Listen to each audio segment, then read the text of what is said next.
see the way they hate. And I know better than to listen to the people who are calling us slaves. I can feel the sun. Well, good morning, everyone. My name's Brian, and today is Wednesday, March 13th, 2024, and this is episode 652 of the Lots Project podcast, and it's titled Accidental Pet, and I'll be chatting about my new accidental pet, or our trip to the vet yesterday, some photo proof from a statement I made yesterday, and a little bit more. Let's check out and see who's in the coffee crew hanging out in the live chat. We'll grab a cup of coffee and hang out for about an hour. Good morning. Good morning. Good morning. Rewilder life. Having as good a morning as I am. Her struggles with daylight savings continues. She said that they fell back asleep after the alarm this morning. So yeah, there is that. I got up this morning, looked at Corey and said, I just want to go back to sleep. I just want to go back to sleep. Earbuds. What happened? What happened to your earbuds, Chris? Good morning, Jen G. Thanks for stopping in. As always, Chris Dixon. And Chris Dixon's wondering if accidental pet meant that I got an accidental pet or if I accidentally pet someone. And we will find out here pretty quick. Pickle Pete, good morning, good morning, good morning. Hope everything is going well. Glad you made it. And that wraps it up just for now. Let's see what's in the cup. Another day of GSD. It's been fantastic. I think yesterday, what's today, Wednesday? Monday, I definitely had a second French press on the first day back from daylight savings. And I guess it was Sunday, but Sunday really doesn't count. Do we ever count Sunday as daylight savings day? Because does anybody actually do anything on that day, that particular Sunday? Or is that just like a non-time sensitive, you just wander through the day not knowing what time it is? Because I started to mention yesterday, Corey had a meeting on, was that Monday that your boss didn't know what time of day it was? Monday afternoon. It must have been 3:00 or after. I hear Corey pop on with her boss for a meeting, and her boss is like, "Good morning." Corey's like, "Uh-huh. Yep. And her boss starts just as early as Corey. She's always working, so it's not that she started really late in the day or something. But yeah, daylight savings just throws your shit. It throws your shit for a loop. Jen G says Sunday's a freebie after the time change for sure. Good morning, Hunter. Thanks for stopping in over at Twitch. We got our sheriff in town over there now, in case all this warding off all the spammers and bots that roll through there and drop messages. So he's there when it happens every once in a month or two. So, like I said, what do we got to talk about today? That GSD in the cup is sitting right. This morning when Corey got up to make her tea, so our morning routine is she jumps out of bed and makes her tea and then deals with the dogs while I get up and make my coffee and get ready for the show. And then we do pretty much the opposite at the end of the day. She jumps in bed first, I take care of the dogs, and then close everything down. So it's kind of a give-take thing. But this morning, when Corey got up to start her tea, we were out of propane. So out of bed I go, out to flop the tank. She is more than capable of doing it, but she asked if the tanks, if there was a full tank on, and I said, I got it. Always the gentleman to go take care of his beautiful wife in the morning, so she didn't have to go out and do it in the dark. Rewilder's drinking her coffee out of her grandma's cow cup and misses her greatly. That stuff, that memorial, I guess it would be memorial stuff. The little things that you have that you hang on to that kind of remind you of that one person. So yeah. Jen G says I'm a good husband. You don't even know the start of it. If you've met my wife, let me tell you about my wife. I think yesterday I was singing her praises and telling you all that she saved my life. So I think I owe her a propane change.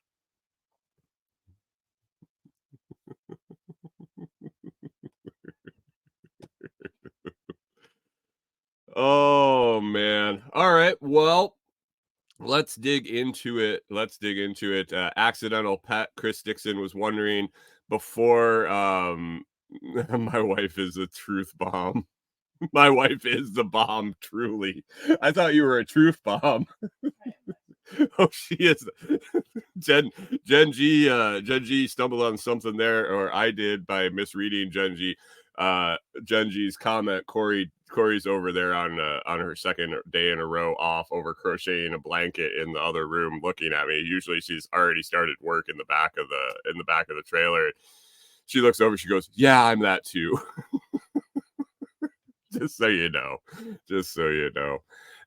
Chris Dixon brought up the title today, Accidental Pet, and was curious and confused, like Chris might be, that if it was an accidental pet that I acquired or if I accidentally pet someone. And there is a possibility that it had been either. Like, that wasn't an unreasonable question in my day-to-day life, I guess. But actually, no, I acquired a new pet accidentally. So how this kind of went down is we were out at Tim's property.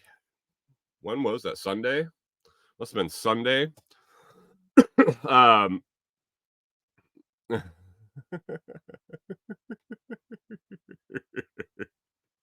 Rewilder Life says you gotta have a meetup just so Jen G and Rachel and you can hang out because you think you guys could all have fun. She's not that fun in person, guys. She really isn't. I make her sound more wonderful than she is, and I don't know if anybody's actually even met her. I think it might be all up in my head. So Sunday we went out to Tim's property. We were walking, clearing paths, looking for mushrooms, looking for sheds, doing all sorts of fun stuff. So we had eyes on the ground, and I started finding shells. Now, we're in Tennessee, and we're not only in Tennessee, we were up on a pretty high hill, relatively close to the Tennessee River. But if you looked at the topography and you looked at the elevation, I don't think that it was flooded there anytime soon from the Tennessee River. I just can't see it.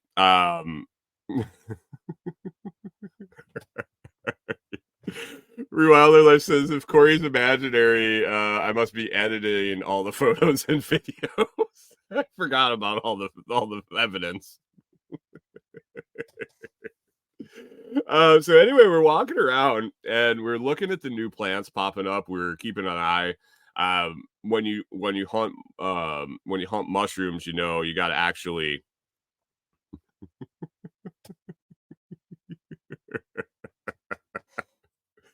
Chris Dixon says, turns out Corey's actually made up and Brian hires an actor for the photo ops. I didn't think he was that cool to land a gem. Perfect. She felt sorry for me, guys. She felt sorry. Mike's Homestead verifies that Corey is real and claimed in person to be who I say she is.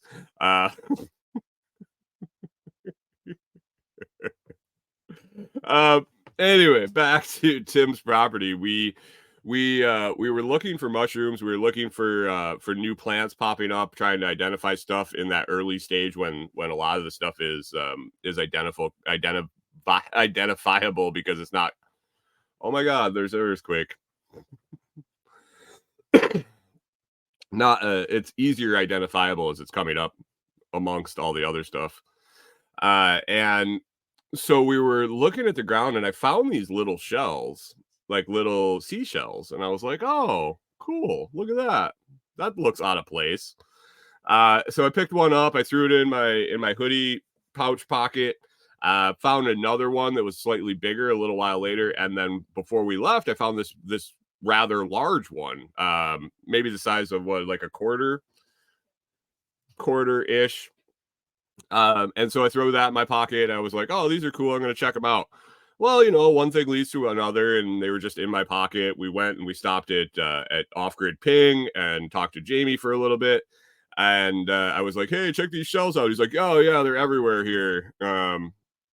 He's like, they're absolutely everywhere. And I was, oh, yeah, I threw them back in my pocket. We finished talking. We looked at the bunnies and all that fun stuff. And then we took off and went home. And I don't know, later that afternoon, I think it might have been when we were going to the dog for our dog walk. I was like, oh man, I think I want to take my sweatshirt off. And I put my hands in my pouch, and I was like, oh, I brought these shells home. Weird. So I threw them on the table. Went for the dog walk, and we were sitting there later in the evening. And I was like, I'm gonna look at these shells. I started picking them up and looking at them, and one is obviously see-through. You can tell there's nothing in there. But as I started looking at the second and third one, the third one was pretty opaque. And I look in the hole, and it kind of looks like there's something living in there, like a snail. And I was like, look at that. Look at that.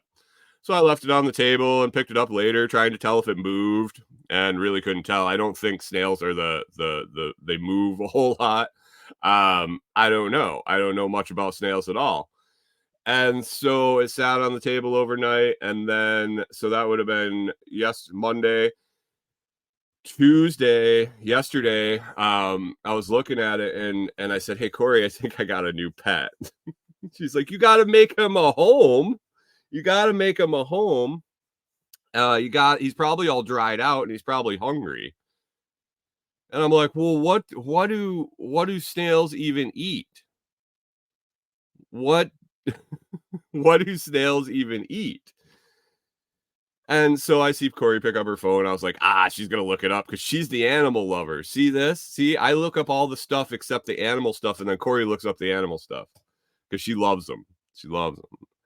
And so I took a Tupperware thing, and I threw some water in it just so the snail could get water if it wanted. And Corey's like, well, it eats grass and leaves and vegetation and bark and stuff like that. Did you grab the bark? So Corey went over to the wood pile, the wood tote that we have for our indoor in our wood stove. And there was a piece of bark in there, and she brought me a piece of bark, and I put it in a little Tupperware thing and with the water so that we could put the snail on the bark, and he could go and venture, he or she, I guess, could go down to the water or stay up on the dry if it wanted. I raised turtles when I was in my 20s. And so I know like the habitat with the water and the dry. Then I went outside and I grabbed some grass and some leaves, and we made a little habitat. So I have a picture of it here. It was on the thumbnail for the episode. I need to find it in here. And I think I did a pretty good job. I'm going to put it up on the screen here. I think I did a pretty good job. You can see the big white. I put it up on the screen there for you listening. You can see the white shell. You can grab this in the Telegram chat. You can see this picture. Well worth joining the Telegram chat at t.me/LotsChat. But you can see my big piece of bark here with my leaves. There's water around the outside and then some grass. And my little bugger friend is in this little white shell here across the edge. Hunter asked if they have a mouth. I have no idea. Corey, do they have a mouth? You were supposed to be my research person. He says Corey says they eat stuff, so that they must have a mouth of some sort. But after the fact, after I was sitting there contemplating it, I realized that I don't even know if there's actually a snail in there. Like, I might have a pet piece of mud in a shell. I can't verify. So if anybody out there is an expert on snails and could help me out to determine how I can tell if there is actually a snail in there or not, without killing it, because I have a feeling if I pull it out or poke it or something, I'll probably kill it. So I don't want to do that, but I might have a shell with a piece of mud in it. I'm not sure. Hunter says pet mud. Yes. Pet mud is okay. I'd be okay with pet mud. I'd be all right. It's easy to take care of.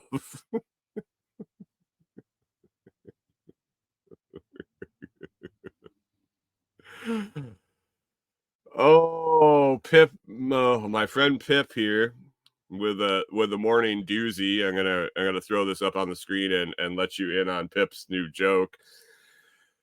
Did you hear about the snail that painted S's on the side of his car? Cause dude, look at that S car go. Wah, wah, wah. Try again. And so Pickle Pete, his name is not Shelly, his name is Satoshi. So I was getting into that. I figured if I'm going to hold on to this pet piece of mud or snail, whichever it may be, which I'll probably end up holding on to it for quite a while to determine if it is a snail or a piece of mud. I decided to name it Satoshi. Brian said Shelly, and that's just a little not my style. Like, I got Velveeta the snake plant. I don't go with like the normal names, guys. Velveeta. It's cheese. It's Satoshi the snail. Reed Wilder Life says I got to hold on to it until it smells. If it's going to smell in this camper, it's going to be pretty pungent. I don't know if a snail that size could actually rot enough to notice over the dog stank. Have you ever been in the room with three St. Bernards? Pickle Pete says I can already smell him.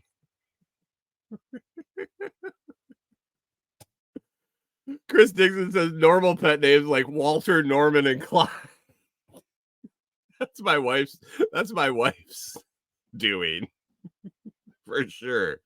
I think Walter was akin to Walter Matthau. I would have to think that was a determining factor in naming our first Saint Bernard, because we were big fans in Minnesota. You know, don't you know of Grumpy Old Men and Grumpy Old Men 2 and Is there a third? No, she doesn't think so. So we weren't a fan if there was a third one. But yeah, Walter Matthau and Grumpy Old Men is fantastic. So, huh? Corey says our dog and Walter Matthau had the same cheeks. Oh man. All right, so that's my pet.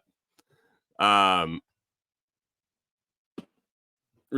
said we should add a cat box for fun to that mix. Well, we did. We had a cat. We had a cat that wouldn't die for sure. The dogs. I think the dogs would have been okay with the cat if the cat was okay with the dogs. But they didn't really get along. If we brought a cat into this camper right now, we probably wouldn't have walls. I'm guessing. It would be a very damaging experience to bring any sort of critter in here. So as porous as a camper is, I can only imagine if like a squirrel or something got into our camper. Thanks for letting me think about that, guys. Thanks for letting me think about that. So, all right. What else is on the list? My new pet. I'm excited. He doesn't do a whole lot. He's right about my speed. I was sitting there last night making paracord nunchucks, and such a normal life. Such a such a normal life. Uh, I was making paracord nunchucks and just kind of glancing over at my pet snail, and we're about on the same speed. We are set to the same speed when I'm done for the evening, so it was kind of relaxing just to sit there, glance over, and see him chilling there on his bark. And I hope I don't get too attached to it. So in the end, when it does turn out to be just a clump of mud in my shell, guys, I should probably start stacking episodes because I might have to take some time off if it turns out that Satoshi is a clump of mud. So Canadian Farm says good morning, and he says I'm sure he's fast for a snail. It's all relative, right? We're all at our own pace. We are all at our own pace for sure. Yesterday we took a trip down to the vet. We had I don't know how much I got into it yesterday, but Norman has sore. He has sores. Wildlife was wondering if Satoshi needs a bath. He has a bathing tub in his habitat. I made him a bathing pool. I made him one that is open and exposed to the light so he can sunbathe if he'd like. And then there is one that is shaded by the leaves and vegetation so that if he needs a little privacy for taking his bath, he can haul his shell over there and have a little privacy. So Norman, our big lug, had some sores in between his toes. And we weren't sure what was going on because it was both feet, both front feet. Chris Nixon says it's been there for 2 days and he already has his own Barco launcher. Barco launcher. Jesus. Rachel says she needs a Satoshi life. That's what the pets like. Corey and I live in squalor here, and our pets are held on high. I swear, like our pets are the thing that gets the most attention and focus in this place. So I might as well treat the snail on par. So Norman had a couple sores on his front paws, and where they were. So you got the front paws. If you're looking at here, I'll do it with one hand. Can't both fit on the screen. That they were like in here, in the insides, in between his toes. Now, I don't know if you've ever tried to wrestle a 180-pound dog and look in between his toes especially when they're sore. When they don't want you to look when they aren't sore, and when they are sore, even worse. So we decided it was time to take him to the vet. Walter also had a cut on the top of his foot that he was kind of licking at. He had pulled the fur out around it, but his was on the top. And Walter literally will hand you his feet. He was laying under the table yesterday when we got home from the vet, and I was like, we didn't end up taking him, spoiler alert, because his seemed to be healing. It seemed to be doing good because he'll let us fucking take care of it. And so he was laying under the table, and I put my hand under there, and I was like, hey, let me look at your foot.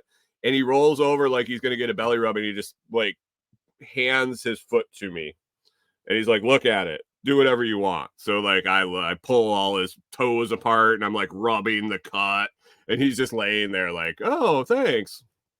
The other one, if you look at it from across the room and like you get out your phone to get a flashlight and you're trying to like zoom in with a picture, you could be 12 feet from the dog, and if you start to look towards his feet, he like flips them under himself and lays on top of them. Yeah, paranoid a little bit. I don't know. So they're probably painful. I imagine they were painful. So we decided we had to take them to the vet.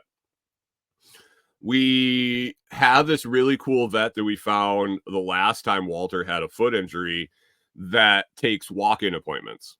I don't think we'd ever been to a walk-in vet, had we? We'd always had to make an appointment. Oh yeah, they did drop off where you could drop them off and let them sit in a kennel all day at the vet, and when they had time to get to them, they would take care of them. I didn't really like that, but for people that had to go to work and stuff and couldn't wait around for an on call, it is pretty nice. But this place is just open, and it's I don't think there's appointments. There might be appointments some days of the week, but pretty much every morning that I've checked in, they're just walk-ins.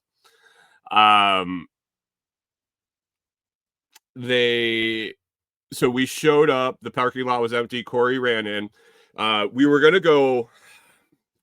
We decided that Corey was gonna take him, and either I was gonna go with or stay home with the other two dogs, because I mentioned yesterday that we can't take two of the three with us, except if it's Norman and Clyde. We can leave Walter home by himself because Walter doesn't give a shit about anything. Like, the dog is usually asleep before we get out the door. So he would probably just be happy that we got him alone and he didn't have to deal with any of his brothers while we were gone. But we walked out the door and Clyde started kind of freaking out a little bit, barking and whining because we took his brother. We gave it a minute and he settled down. So I decided to go with Corey in case she needed help at the vet. If the truck acted up, something like that, I didn't want her to have to deal with that with the dog. So I was like, all right, well, we might come home to a destroyed camper, but we'll both go to the vet. We took off down to the vet. Parking lot was empty. Corey ran in and they were like, yeah, we can see him in a couple minutes. Bring him in. And I don't know. It's almost like when you bring a baby into a room full of motherly aged women. Like when you bring that baby in and everybody's like, oh my God, there's a baby.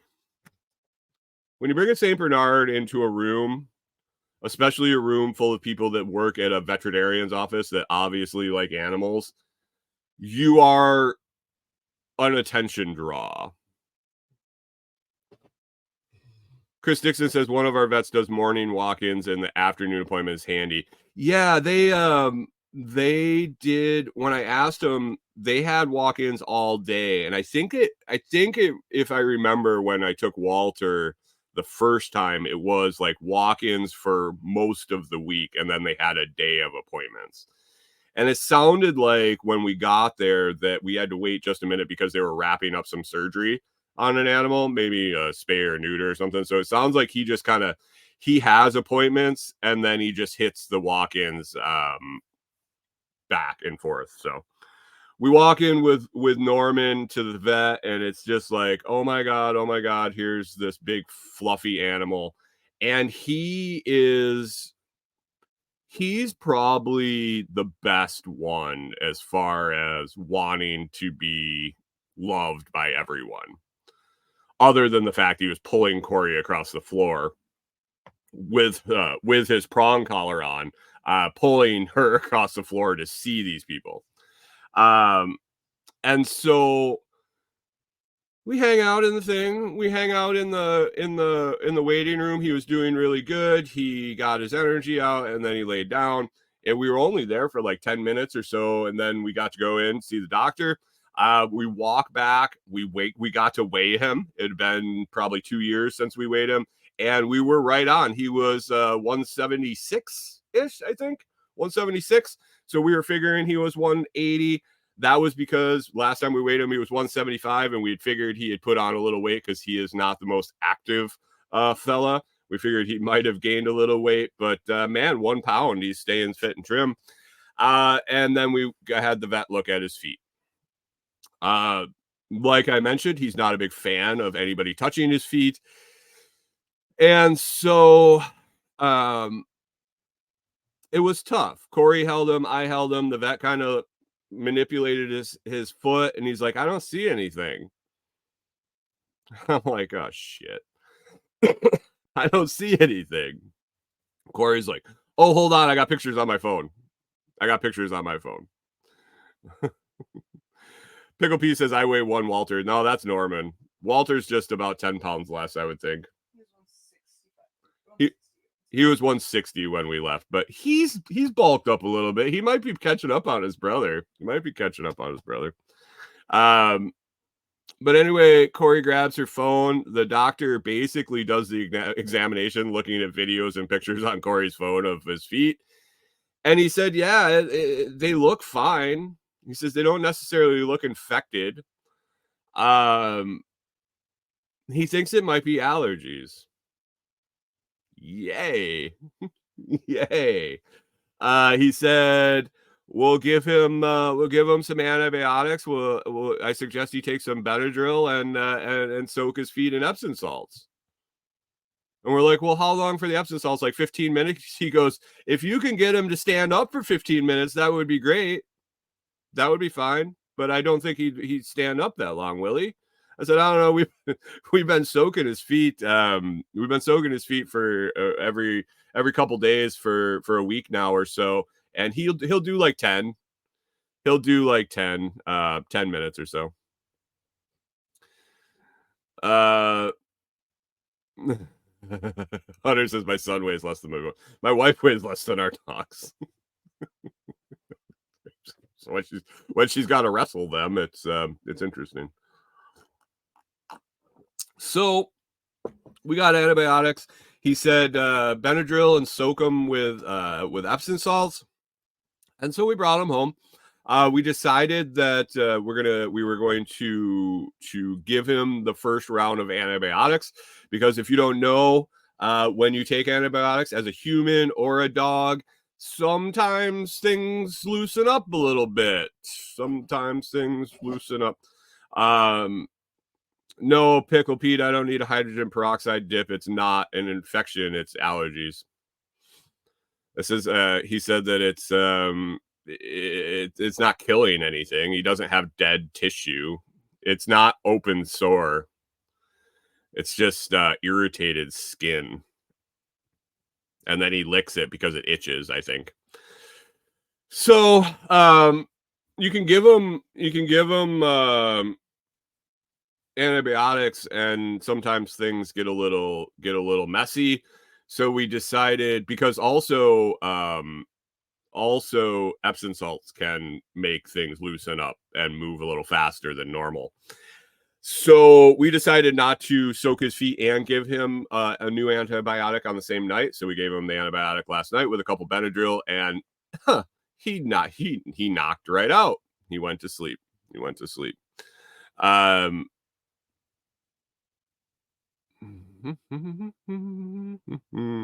Chris Nixon says, our St. Bernard had allergies to wood dust, sanding, sawdust, and such. We wrapped her feet in salt water soaked towels and a Benadryl pill. It worked every time. There you go, Corey.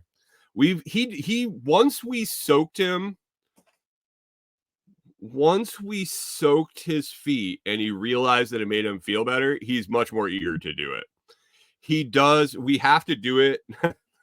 You guys soaked him in towels. That's pretty smart. We use the 13.5 gallon totes. You know, the 27 gallon totes that are normal Rubbermaid totes, and then they have the half size that are just half as tall. He just stands in one of those front feet. So Hunter's wondering if it's a grass allergy. Who the hell knows with that dog? It might be some of the ditch weed or something that's in the ditch along our walk, along the side of the street there. We're not really sure when it started. So he might have been bit by a bug. I don't know. I really don't know. We were concerned that it was a embedded tick or something. And then I got to thinking, and he would have probably dug that out before he let that get too painful. Good tip here. Rewilder Life says liquid Benadryl topical if you don't want him sleepy. Don't want that dog sleepy?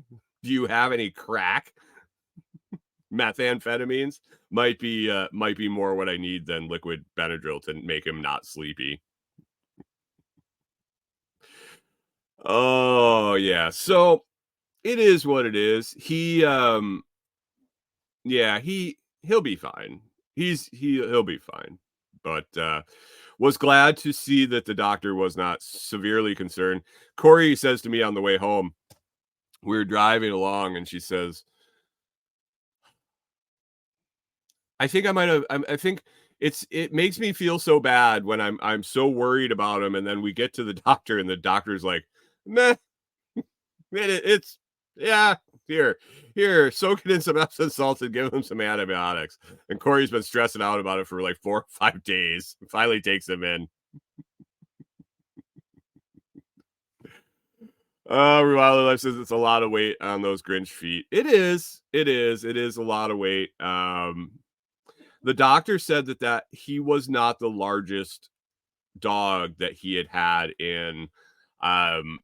We're always getting these comparisons. We're always hearing people's enormous old dogs or friends' dogs or things like that.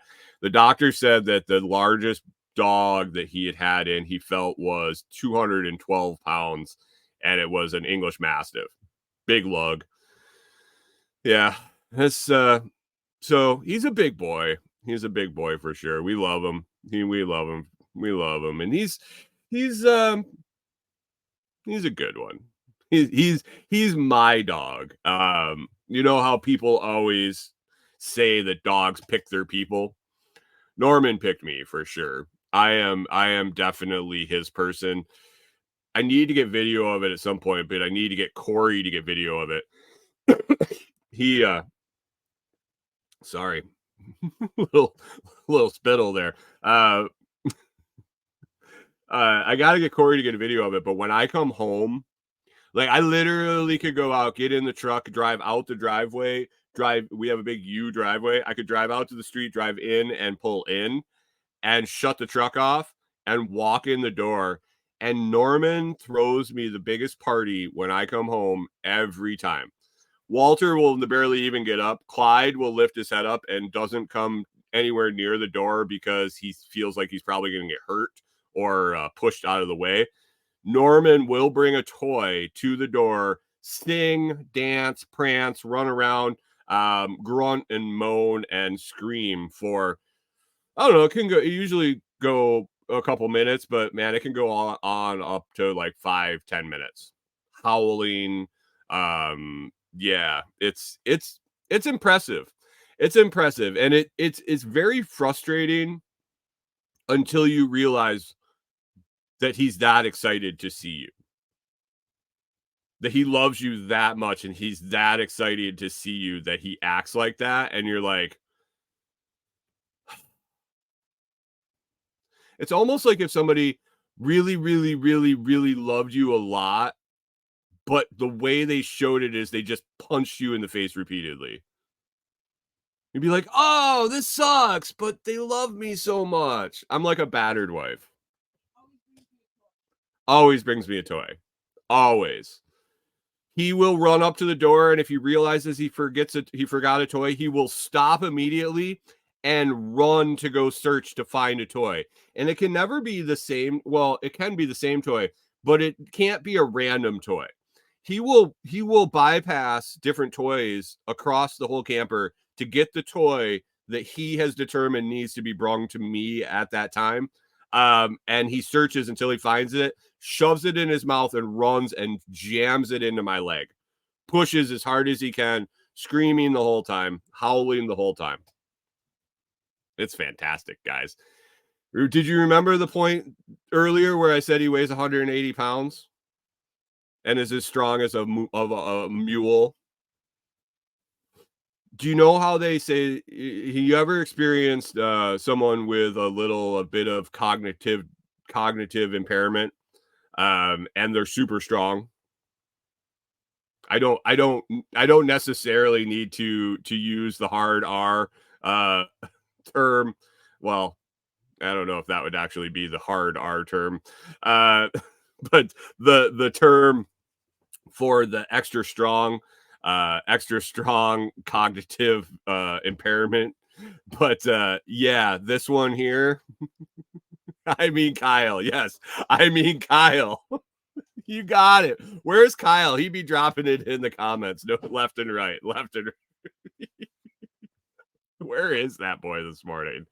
He's missing his episode, but yeah, Norman, he's a lover for sure. He's my lover for sure. So that was our vet trip. It wasn't bad.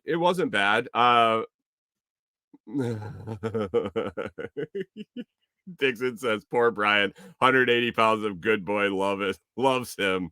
I think you'll be fine. I mean, I am. He does worry me. That he'll take out my knees sometime. Like, seriously, he is right at my level where if he leans into me, he's right on the side of my knee. And the fact that I've had multiple knee surgeries in my life doesn't really bode well long term for me not being injured by this shenanigans. And yeah. When we got these dogs, though, we were in the groups and everything, and the common theme was, how many of you have been sent to the emergency room by your St. Bernard? How many? And it was a high percentage. It was a significant number of people that own St. Bernards end up in the emergency room because of their dog. Whether it's a broken foot, whether it's a blown out knee, hip, broken arm from them tripping you, laying on you, paws to the face, eyes, all sorts of shit. It's a big animal, and we have them inside with us, so we love it. Never do it again. I think we're targeting like 70 to 100 pounds is our Corey looks over at me and smirks and is like, sure. That might be part of him. Great. I love when my wife makes plans without me.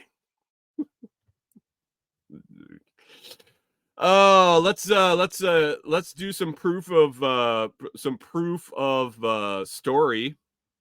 Yesterday I talked about our neighbor dog, Secret Pooper, and how much of an OG he is, and how he does his gangster lean on the porch or on his bench on the side of the house. And sure as shit, we took a walk after the show. We were walking down the road, we were coming back, and the sun was shining on the side of old Secret Pooper's house. And there he was, strolling across the yard. 1 foot up on that bench, 2nd foot up on that bench. Gangster lean. I show it up on the screen here. Here's Satoshi's habitat. I got to pull this up here, and we'll get to we'll take a look. Yeah, let me zoom in a little bit. Proof of my boy Secret Pooper. What? Proof of my dog, my buddy Secret Pooper across the street. Just that is his little bench that he hangs out on. That is his gangster lean he's got going on, and he was just chilling. That boy was just chilling over there, and I thought I gotta take a picture of my friend since I talked to about him on the show this morning. Yeah, right after this picture, Gen G says, what a gangster, and Rewilder says, now that's the life. Right after this, he got to observe several squirrels running up in the top of a pine tree. I heard the squirrels, and I look over, and I look back, and he's just like, lean back, looking up in the top of the tree, just checking out the squirrels. Hunter says, lean with me, rock with me. It's my boy Secret Pooper. That is my boy Secret Pooper. I mentioned that we have been making some new paracord projects. I brought to you guys at one point the Beglery bracelet, the little fidget toy, and then I showed you lean like a cholo. I showed you guys the other day the new mini nunchucks. These are kind of fun to make. I wanted to show you some of the stuff that Corey's been working on. We're going to have these at SRF. And actually, after I looked at Etsy yesterday, we'll be getting them up on Etsy soon. But we have these flat keychains. You can see. They have a carabiner on one end and a key ring on the other end. Nice little key fob. She started making these cool little key fobs. These are like a box knot with a key ring on just for a little key fob. And we also learned how to make these little crosses, keychains with a little hole in the middle if you want to put a heart stone or something. I don't know what you could put in there. A little hole in the middle, but little keychains there. Just making all these fun little things. We have bags of paracord here, and we're just tying knots and learning different knots. And eventually, Corey's going to make dog leashes for all the dogs, and pounding out products to have on the vendor tent table there at SRF, and new products in the Etsy shop. So, yeah, those are fun. SRF, speaking of SRF, I have a note here. I got a note yesterday that they are putting on a free webinar with in conjunction with SRF. So I talk a little bit real quick. It sounds like the webinar is going to be, Chris Dixon says it's like a Frederick's cross. I make those from steel. Yeah. They were pretty easy to put together for a little keychain, and we were able to use a lot of the scrap pieces of from other projects, like the cutoffs, to end up tying those. So it's a cool little project for sure. SRF is putting together a free webinar. Yeah, free. It's going to be free, so that don't have to worry about paying. You do have to register for it. I'm going to drop the registration link in the comments here, and also it is in the video notes from today, and I'll be posting it around different places. But the webinar, what it's going to be is March 17th through March 21st. It's going to be in the evening. It appears, I have to dig in more. This is just a first look. I just looked at the notes. Nicole sent them to me yesterday, so I got to dig in further, but I wanted to mention it this morning since it is coming up pretty quick. But it sounds like every night, those 5 nights, is that 5 nights? 17th, 18th, 19th, 20th, 21st, 5 nights. They're going to be looking back at some of the presentations over the prior SRFs. Looking at the presentation, digging in deeper into it. Hunter says free, nothing is free. I think it's like a timeshare thing. Like you get the free information, the Q&A, and things like that, and then they're going to pitch you go into SRF digitally or in person. I'm guessing that's the rub. The information is fantastic. So there's going to be a replay of some of the better presentations. They're going to go a little more in depth to it while it's playing. They're going to have a Q&A session with the people in the live feed and asking. I think they're bringing on the people that did the presentation so that you can go in a little bit, have a little more Q&A, and then present some extra special deals and stuff and things for upcoming events. That's what I took from what I was able to glean from what I read quickly this morning. But yes, free to sign up, free to register, and going into it, like Hunter said, nothing's free. You're gonna hear a little sales pitch about going to SRF, but it is definitely worth. I'm guessing the information you're going to pull out of that webinar is going to be way more valuable than the 2 seconds you're going to hear about buying a ticket to SRF, because you've already heard it 4 times in this 3 minutes, so it's not that hard to listen to. Click the link, guys. Click the link, sign up, and have access to all that stuff. So it's a good deal. You should check it out.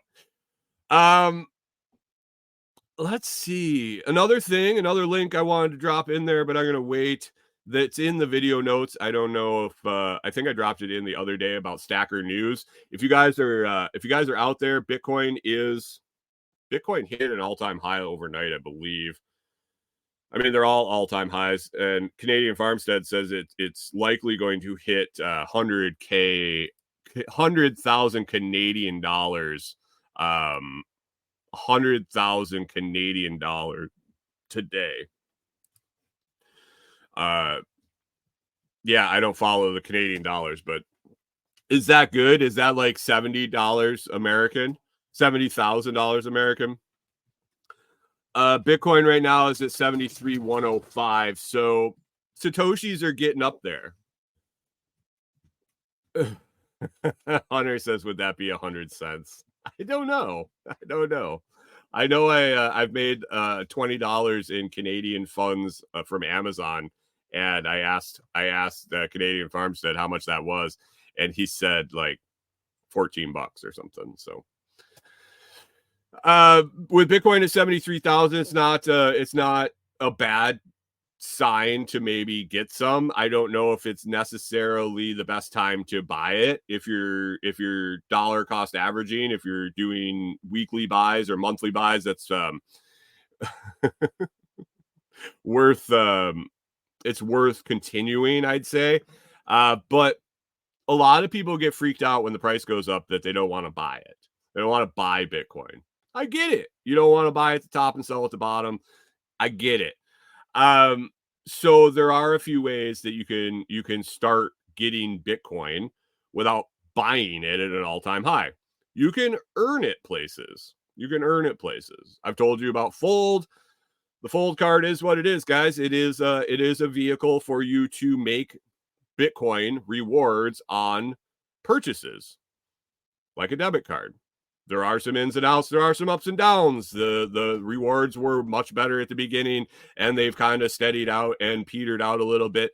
But if you use the card and you understand the rules and you follow the rules and you game the system, you can earn a decent amount of Bitcoin by just using the full debit card and changing your spending habits and planning and budget a little bit, shifting money around, and just make it worth it. Make sure it's worth it for you. It's worth it for me. I don't know if it's worth it for you. But if you say you can't afford Bitcoin, you can get free Bitcoin there. You can also get free Bitcoin at Sats for likes.com. That's SATS 4 likes.com. I don't think I have an affiliate program with this one. I don't necessarily need one. I use it all the time. Basically, you can go, if you have a Twitter account, if you have a YouTube account, if you have, I think it's Twitter, YouTube, there's several other options, but you can go on Sats for Likes and people post bounties to do certain things. Retweet a tweet, get 5 sats. Retweet a tweet, get 10 sats. You're like, well, that's like less than a cent. Sure is. Do it 100 times. Do it 1,000 times. I know Hunter talks about playing games. I'm not sure what the Satoshi games. I haven't downloaded it. Like, it isn't something that I've done, and that's on me. I'm leaving Bitcoin on the table when I play a game that doesn't reward me in Satoshis. Sats for Likes does that. A new one that I've found and I've started using pretty regularly it's only been a few days, I guess. It's been a few days, is Stacker News. Now, Stacker News is similar, I guess you would say, to Reddit. Message board type of thing. It's a you have threads. Yeah, it would be really similar to Reddit. But you can get tipped Bitcoin. Somebody likes your post, Bitcoin, tip, Satoshis, incremental, small, lightning payments. They've added a section on Stacker News called photography where you can post your pictures. You can post your photos, your cool photos, your professional photos, your amateur photos, things that you took with your phone, things that you think are cool. It doesn't matter. Digital art, as long as it's yours. They ask you that it's original. AI can be used if you want, but just don't steal people's shit to post up there. but you can post it. I've said like what I said like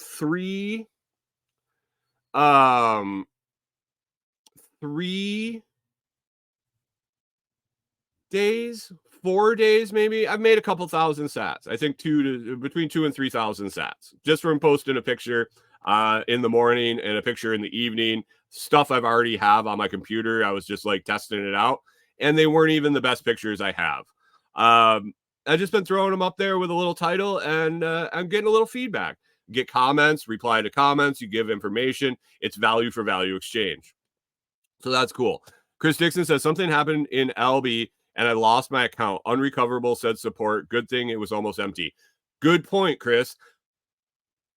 In a custodial wallet, in something in a Lightning wallet other than on your own node, in a Bitcoin wallet on an exchange, get your fucking Bitcoin off the exchange.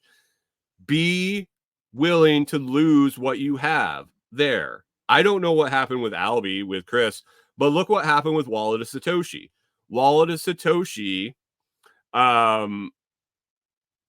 Hey Hunter, what is the games that you play that give you back Bitcoin? Wallet of Satoshi, they gave the opportunity for you to recover your Bitcoin, to recover your sats. But if you didn't pay attention and you were just didn't use it for a couple months, oh, there's a list, Hunter said.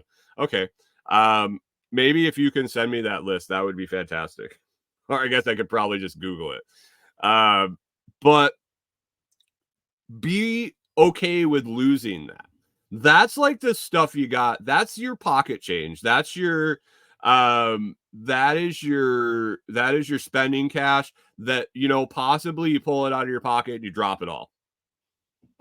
You wouldn't carry around $1 million. Chris Dixon says Wallet of Satoshi is still live in Kazakhstan. I know. So that's just a warning with those types of things. And Albie's pretty solid. Albie's been solid with me. It's been solid. Connor says ZBD is a Lightning wallet with games links. ZBD, Z Brian Delta, is a Lightning wallet with game links. I've heard of ZBD. I've heard it's fine. Coming to Pip says 2 more Blockstream Jades will be set up for 2 nieces this weekend. Kids stackers. That is fantastic, my man. That is absolutely phenomenal. And just so you know, if you're going to DCA them, and you have Fold, I would look into or Strike. You can set up your DCA right there. And Fold is in the process of working on auto withdrawal too. So basically you could set up an auto purchase and then an auto withdrawal to your send address on the Jade, and it just keeps dripping in there automatically. As long as you have funds in your Fold account, it will automatically buy it and automatically send it. The automatically send it is in the future. That's coming in the future, guys. So don't try to do that right now because it's pending. But yeah, Strike does DCA auto buys. Fold currently does the auto buys. It doesn't do the auto transfer. And yeah, just things to think about. But anyway, LB, as I've gone into doing the Noster setup videos. Hunter, I will address that right before we sign off today. Albie is a great wallet extension. Good morning, Jim. Mike's Homestead was wondering how I get an invite code for Albie. That is actually what I was going to say. Albie reached out to me on Noster since I called them out in a post. They are going to be issuing me at least a couple invite codes for Albie. If you don't have Albie right now, it did go to invite code only. I have a message out with Albi. They reached out and said that it asked if I needed some invite codes. So I said, hey,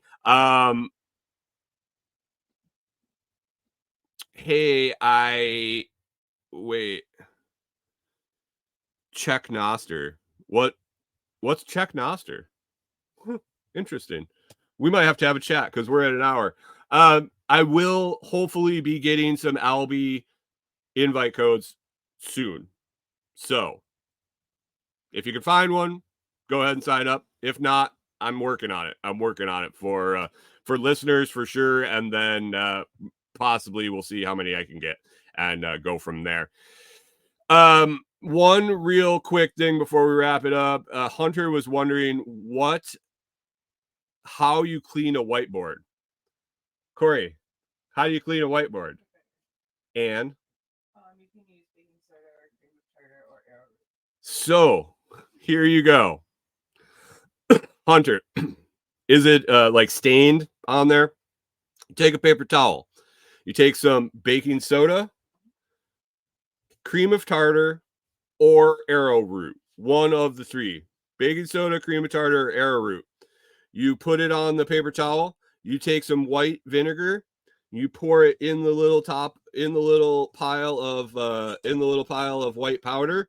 You let it fuzz up and get all fuzzy, and then you wipe the whiteboard. You can try just vinegar to begin with. You can try with just vinegar, but the arrowroot, the baking soda, or the cream of tartar will definitely help scrub it up some more, and you get that cool little fuzzy reaction when you pour it together, all bubbly. Pickle P says 99% alcohol. Hunter has vinegar. Weird. There you go. You don't have baking soda, cream of tartar, or arrowroot. They're all three of them are common kitchen supplies. Chris Dixon says don't use a Sharpie. Perfect. All right. Vinegar is, I will tell you guys, we don't have chemical. Oh, we do. Corey bought some toilet cleaner for alternative purpose, actually. But we roll with vinegar, baking soda, arrowroot, and cream of tartar for 99.9% of our cleaning. No chemicals. Oh, he doesn't have arrowroot or baking soda at work. Sorry. Sorry. The vinegar should work. It'll lighten it up for sure, and then it'll get you close. If it's the really stained on stuff, you're gonna see those powders are gonna help because they have a little bit of grit to them. Anyway, guys, let's wrap it up. We're at an hour and 3. Old Scrambling's waiting, probably tough to token on a doob, waiting for me to wrap up. Rewilder Life says she uses hardly any chemicals in her cleaning business. This shit cleans better, makes you feel better, doesn't make you toxic. And then when you have to go the extra mile and use that chemical, you really understand what you're doing. So that's my wife, and I'm glad she's taking me down that road. So anyway, guys, let's wrap up here. We're going to take off. We're going to go to Delinquent Scully today, get some more work done. I will follow up with you guys tomorrow on that. We'll be talking about some other topics, and then Friday we will have that I saw it on TikTok discussion about several things I've been seeing pop up on TikTok. I appreciate all of you listening, and if you enjoyed the show, it's always free to hit that like, share, and subscribe. To return value for value, please consider joining one of the YouTube membership tiers or listening on any value for value platform like Podverse or Fountain.fm. You can visit thelostproject.com to find more information about me, find all my links, discount codes, partner companies, a bunch of stuff for sale in the shop. Comfrey sales are taking off, guys, so if you don't want to miss that boat, I don't think we'd run out, but man, the way sales are going in February and March, when the rest of the country's ready to plant, look out. So if you're looking to get some comfrey root in the ground, definitely go over there. Check out the whole plants, the crown cuttings, the root cuttings, all at thelotsproject.com in the shop. Other than that, it's hump day. Get over that hump. Get over the hump. Make it to the downhill. Smash that likey thingy. Seems like this goes fast when you only show up at 6:58, Jim. Guys, it's another one in the books. Let's make it a great day, and we'll talk to you tomorrow.